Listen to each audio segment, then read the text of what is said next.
least in heaven I can skate.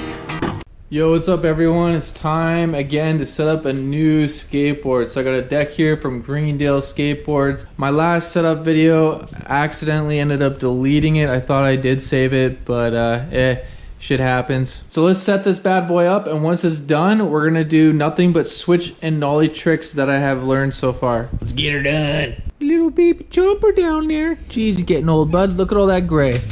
Oh, you wanna help me set up the skateboard? All right, cool. Let's get her done.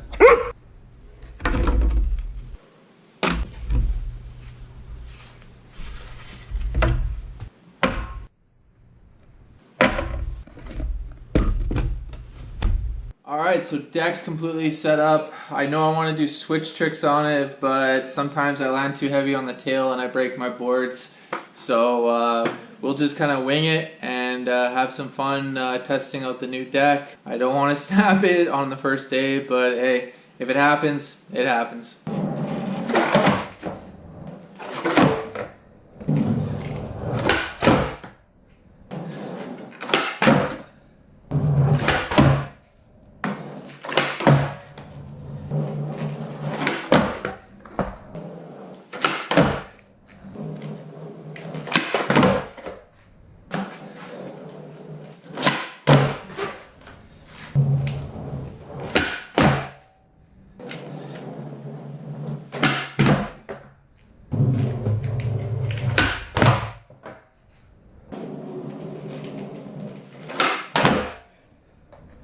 Alright, so I landed the switch frontside flip and the nollie frontside flip the other day. My battery ran out of juice, so I had to do it today. But Greendale skateboards are amazing. Amazing pop, grip, all around a really good board. Whew, I am tired. So you all know what to do. Like, comment, subscribe for more. Peace out.